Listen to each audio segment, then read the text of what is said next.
आप काम पुरुष बने हुए हैं, ब्रह्म ऋषि पद की प्रतिष्ठा मिल चुकी है उन्हें। जीवन में खूब भटकने का भी दौर चला और संभलने का भी दौर चला। अब भटकना संभलना दोनों से ऊपर उठकर स्थित प्रज्ञ हो गए हैं। ऐसे परम वीतरागी जगत कल्याणार्थ कुछ मांगने आए हैं, लेकिन घोर स्वार्थ में डूबा हुआ नगर सेठों का ये दुर्भाग्य कहिए कि जो उनके इस भावना का आदर नहीं करते। कह दिया गया कि हम नहीं देंगे।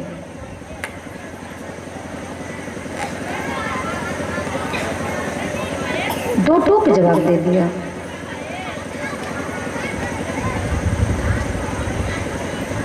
संत विश्वामित्र सोचे अब क्या करें। दुनिया का दरबार में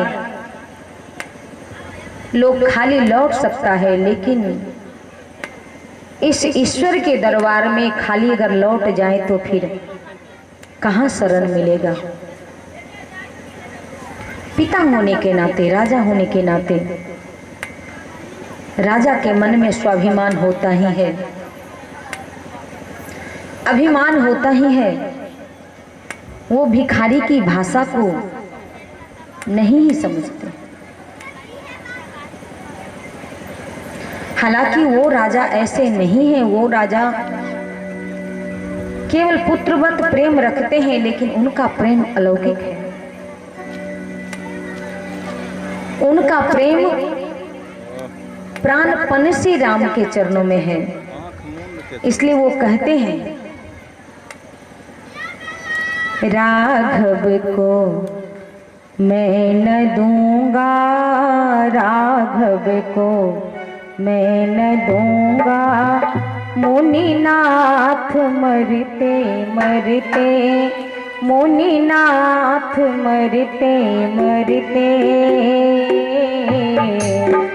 राघव को मैं न दूंगा, राघव को मैं न दूंगा, मुनिनाथ मरते मरते, मुनिनाथ मरते मरते,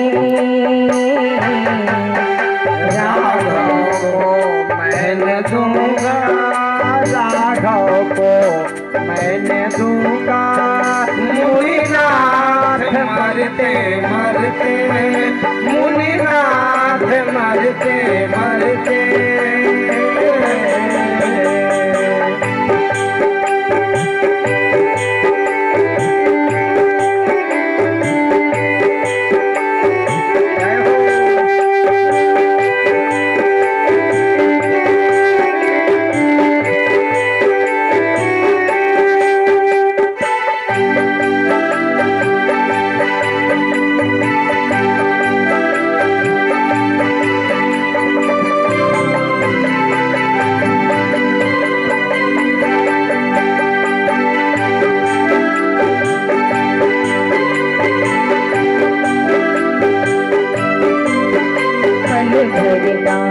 जी सकूंगा, पल भरना जी सकूंगा, ये दान करते करते, ये दान करते करते, राघव को मैं न दूंगा, राघव को मैं न दूंगा, मुनिनाथ मरते मरते, मुनिनाथ मरते मरते, राघव को मैं न दूंगा, राघव को मैं न दूंगा, मुनिनाथ मरते मरते, मुनिनाथ मरते मरते। जल के बिना कदाचित मछली शरीर धारे, जल के बिना कदाचित मछली शरीर भर न जी सकूंगा मैं इनको बिना निहारे। पल भर न जी सकूंगा इनको बिना निहारे। पल भर न जी सकूंगा मैं इनको बिना निहारे। पल भर न जी सकूंगा इनको बिना निहारे। कौशिक सिहर रहे हैं, कौशिक सिहर रहे हैं, ये बात सुनते सुनते, ये बात सुनते सुनते। राघव को मैं न दूंगा, राघव को मैं न दूंगा। मुनिनाथ मरते मरते, मुनिनाथ मरते मरते।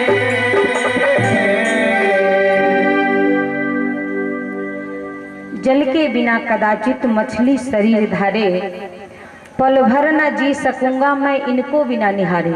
ऐसा प्रेम दशरथ को है राम के प्रति। और मांगने वाला भी एक पल के लिए कांप उठा के, ये अकाट्य प्रेम पुत्र से। कौशिक सिहर रहे हैं ये बात सुनते सुनते।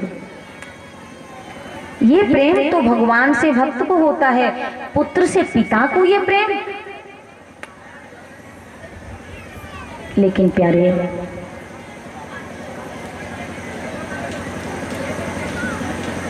है प्रेम स्वतंत्र कहीं है, मगर ये बंधन भी। प्रेम स्वतंत्र है, इसकी सत्ता स्वतंत्र है। किसी से भी प्रेम हो तो प्रकाष्ठा पर जब होती है तो पूर्णता को प्राप्त कर लेता है। लेकिन अमर्यादित प्रेम निंदनीय ही होता है, वंदनीय नहीं होता है। अमर्यादित प्रेम प्रेम नहीं, वो मोह के रूप में गिना जाता है। इसलिए महाराज को प्रेम है, सराहनीय बात है, लेकिन प्रेम के बदौलत वो पुत्र को बांधे रहे। पुत्र का विकास, पुत्र का कल्याण और राम के जन्म का जो हेतु है, जो देवताओं को आस लगी हुई है, वो तो सब बेकार चला जाएगा। इसलिए इस प्रेम की सराहना करने के बाद भी इस प्रेम को द्वयम बता करके महात्मा वशिष्ठ ने कहा कि तुम्हारा प्रेम प्रेम नहीं है, मोह है, और मोह से भी ज्यादा अज्ञान है। इसलिए संत ने कहा, देहु भूप मन हर्षित तजहु मोह अज्ञान। तुम मोह और अज्ञान का त्याग करो, ये तेरा प्रेम नहीं है। इसकी हम सराहना नहीं करते, हम निंदा करेंगे, क्योंकि समाज के कल्याण में तुम बाधक बन रहे हो। महात्मा वशिष्ठ ने जब फटकार लगाई तब मोह के कपाट खुले और संत की आज्ञा, गुरु की आज्ञा मानकर पुत्र को विश्वामित्र की सेवा में अर्पित किया। संत का हृदय देखो, किसी से दान तो लेते हैं, लेकिन वो दान में अपना अधिकार नहीं जमाते। वो सबों के बाद उससे लाभ लेना चाहते हैं। चलते चलते मार्ग में एक ऋषि पत्नी, जो पति परित्यक्त होकर के बरसों से प्रतीक्षा कर रही थी किसी के आने की, और वैसे ही आप्त पुरुष किसी अधम का भी उद्धार कर। महाराज विश्वामित्र ने एक कथा सुनाना प्रारंभ किया। मैं बार बार हर मंच से आप जैसे श्रोताओं से निवेदन करती हूं कि ईश और जीव के बीच में कथा की मात्र दूरी है। अगर ईश्वर की कथा जीव, हम जैसे आप जैसे श्रोता अगर लगन से सुन ले तो उसको ईश्वर का सानिध्य अवश्य ही मिल जाता है। और ईश्वर अगर हमारी व्यथा सुन ले तो भी उनकी कृपा हम पर बरस जाती। इसलिए महात्मा विश्वामित्र जी एक जीव की व्यथा सुनाते हैं। गौतम नारी श्राप बस उपल देह धरि धीर, चरण कमल रज चाहती, करहु कृपा रघुबीर। इस पर आप कृपा कर दो। संत सदगुरु के आदेश का उल्लंघन भगवान नहीं करते। सहर्ष स्वीकार किया और अहिल्या का उद्धार कर दिया। अहिल्या का जीवन धन्य हुआ। मन में जो इच्छित मांग थी, चाह थी, वो प्रकट करते हैं और पति लोक में पुनः सम्मानित होकर के भगवान की भक्ति को करती है। ऋषि के साथ दोनों राजकुमारों की यात्रा आगे बढ़ी।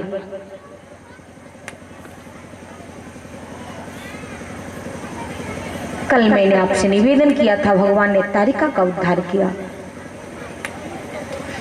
आज अहिल्या का उद्धार किया, ऋषियों का यज्ञ पूर्ण किया।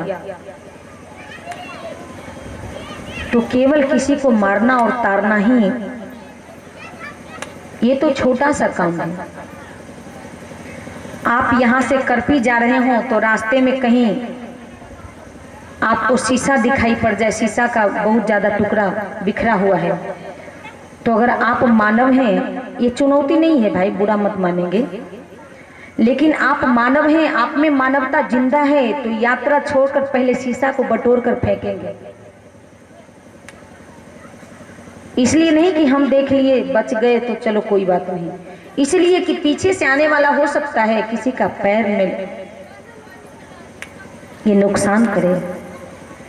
इसलिए अपने लिए तो आप कल्याण चाहेंगे ही, मानवता अगर जिंदा है तो दूसरे के लिए, आने वालों के लिए आप उस रास्ता को साफ कर दें। तो ये तो थोड़ा बहुत काम है, इसमें बहुत बड़ा आपको पुण्य मिल गया सो बात नहीं, लेकिन हाँ ये पहचान है कि आप हैमान नहीं हो, आप एक इंसान हो। तो रास्ते में अहिल्या का उद्धार हो गया, तारिका का उद्धार हो गया, तो ये तो छोटी मोटी सी बात थी। महामुनि विश्वामित्र को मैंने आपसे निवेदन किया था पिछले साल, आपको याद है या नहीं, कि जब से इन्होंने महाराज हरिश्चंद्र के साथ वो यातनाएं दिया, उस समय से इनके मन में एक क्षोभ था, एक टीस थी कि एक साधु होकर के एक सज्जन के साथ ऐसी भूमिका करना ठीक नहीं था, इसका प्रायश्चित होना चाहिए। और इसी उद्देश्य से बहाना केवल यज्ञ का था।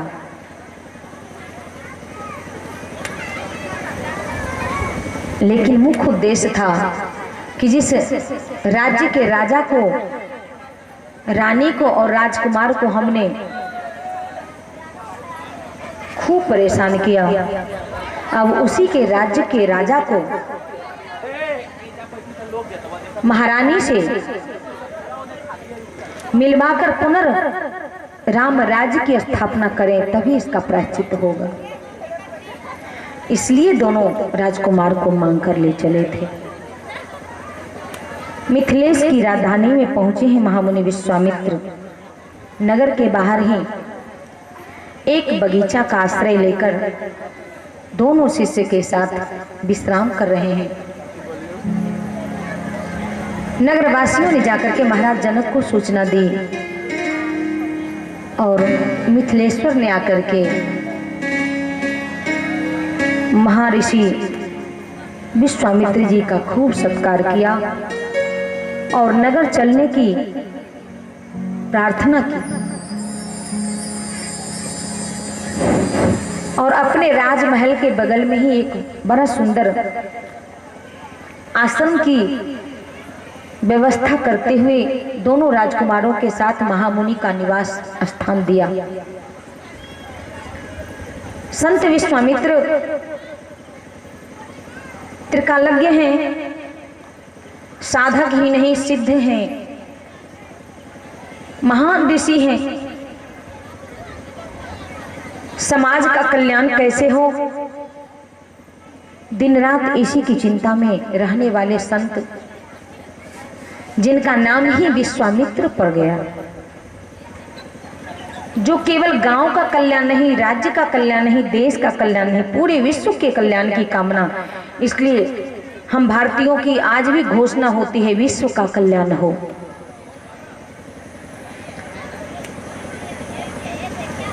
कहते हैं ऋषि विश्वामित्र के सेवा में दोनों भाई संलग्न हैं, और संत के सानिध्य में आप जब भी बैठो तो महसूस करें कि अगर उनके मुख से कोई उपदेश, कोई शिक्षा या कोई कथा निकले, समझिए ये साधक हैं, ये सिद्ध हैं। और उनके पास जाने के बाद भी आपको दुनियादारी की बात सुनाई पड़े तो समझ लीजिए कि ये क्या है। सज्जनों, दोनों राजकुमार शिष्य बने हुए हैं, और सच्चे शिष्य का लक्षण है गुरु के सानिध्य में बैठकर भगवत कथा सुनना, भगवत चरित्र का चिंतन करना। संत के पास सद्गुणों का खान होता है, भंडार होता है। आप जितना लोगे उतना ही आपका कल्याण होगा। दोनों भाई कथा सुन रहे हैं। कथा सुनने के उपरांत संध्या कालीन गायत्री आदि का जप करते हुए लक्ष्मण की मानसिकता को समझते हुए राम जी ने प्रार्थना किया बड़ी विनम्रता से, गुरुदेव हम नगर देखने जाएं। संत ने आदेश दिया। मन में तो प्रसन्नता हो रही है कि इसी के लिए तो हम आपको लाए ही हैं, लेकिन शिष्य के सामने हर रहस्य को खोलना उचित नहीं है। ये भगवान ही क्यों ना हो, लेकिन शिष्य की भूमिका में है तो इनके साथ शिष्य और गुरु का ही संभाषण होगा, बर्ताव होगा। कहा जाओ तो सही, लेकिन नगरवासियों को तू अपने दर्शन का लाभ दे करके ही लौटना। गुरु आदेश का पालन करते हुए राम जी ने नगरवासियों को, बुजुर्गों को, माताओं को, बहनों को, भाइयों को, सबको लाभान्वित किया और लौट आए।